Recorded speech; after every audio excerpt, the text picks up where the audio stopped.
having me. Just finished chatting with Bishop T.D. Jakes, obviously, one of the producers of the film, also along with Our Stories, with Tracy Edmonds works with. And it's very interesting when you see the reaction, because I think with this film, folks were like, oh, this is great, this is wonderful. You're seeing the real issues when it comes to African Americans in marriage. But when I also saw Tyler Perry's Medea's Big Happy Family, I also saw two married couples dealing with the drama in the relationships, yet folks don't want to talk about that issue when it comes to marriage. What do you make of that? Well, think about it. Jumping the Broom was much more positive. It was a lovely setting. It was up in the vineyard. It was beautiful, and everybody was kind of happy. In the Tyler Perry adaptation of this last movie that he did, I saw it. It was rough. People were arguing and nasty, and it wasn't a pretty scene, so folks don't want to deal with that. Now, I want to play a clip from Tyler Perry's Medea's Big Happy Family. So, folks, check this out. Man, I know it's your sister, and I'm sorry, but sometimes, man, you make me so. You better be quiet. You know she can hear you. Mm-hmm. But y'all playing. But she can really hear like that. I mean, like a dog.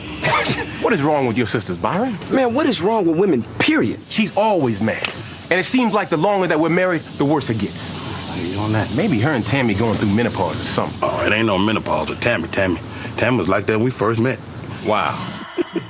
Now, the reality is, that is reality. I've seen guys have the same conversation who are frustrated in their marriages with different elements. And so why is it that we are afraid to actually have that kind of discussion, actually see it? I don't think it's fear. I think it's disproportionate representation. We're not saying that it doesn't occur, but when Hollywood tries to portray black marriage, black family, or the black experience, they won't take the mosaic. They'll take the fray, the dramatic, and over-exaggerate it as that's the normative behavior of what we do. But that isn't the only film, because frankly, I can stand here and talk about Love Jones. I can talk about The Wood. I can talk about Brown Sugar. I can talk about The Best Man. I can talk about any number of films where you have had the relationship drama in those films, but also in the Tyler Perry films, at the end of them, the couple doesn't divorce. Right. You also have redemption. You also are confronting the drama in the relationships, and so you might see it, but you also are not seeing the brokenness at the end of it as well. So we have to acknowledge that as well. Right. Thoughts? You know, I think along the lines of what Jenks was saying,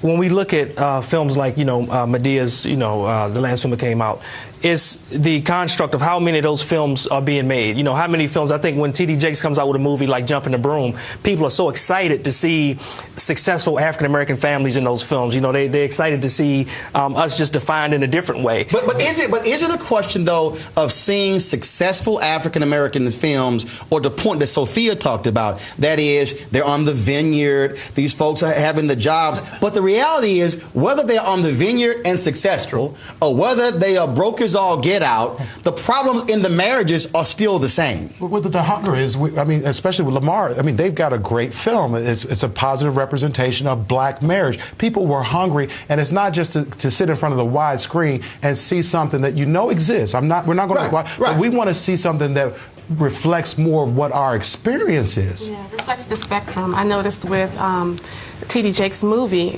why did both mothers have to be over the top angry? There could be some balance. And, and the same with the Medea movie, African American women are just being portrayed as angry. I mean, that's the overall theme when I walked away from it. I've seen romantic comedies. I've seen Candace Bergen in films, the one with Reese Witherspoon, I think it was Sweet Home Alabama. Right. And let's just say she wasn't the most wonderful, nice, positive as well. And so, let's just be honest. That's not a stereotype role. But I'm making a point, and that is, aren't we sometimes so sensitive in that we want to see, because when we say positive film, let's be honest, movies are called dramas for a reason. Because people like drama.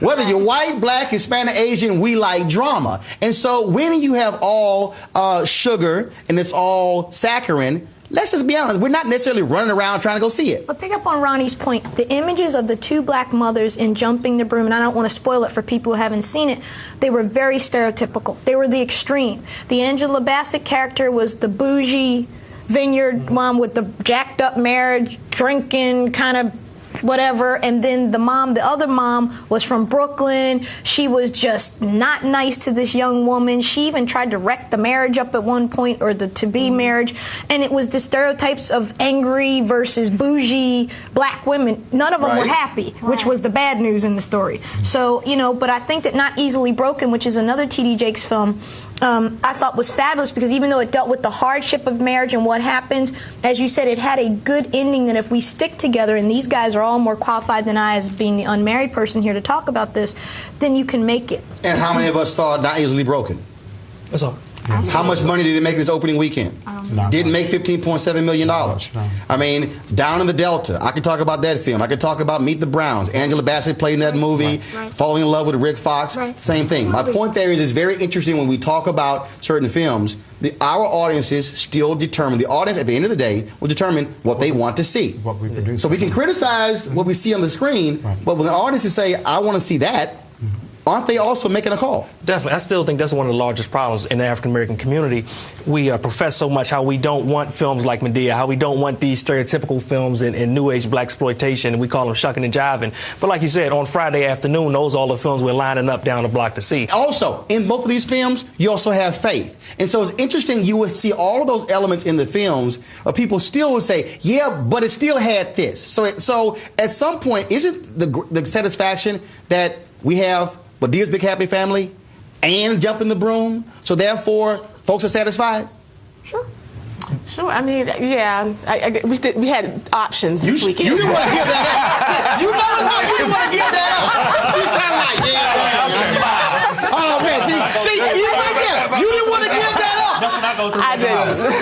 See? No, you're right. I mean, it's just a peculiar. I mean, even Harry. Well, anyway, it's been written about over our history about how we're hypercritical. We have been lambasted and stereotyped and shown these less than desirable behaviors, just put onto the American psyche and our psyche, which then reflects on how we think about ourselves. And I'll tell you, at the end of the day, Hollywood is about drama, conflict. That is the reality. Whether you're black, white, Hispanic, it does not matter. That's what people like. They love drama. Real Housewives of Washington, D.C., not that much drama, got canceled. The other shows, they're still in the air.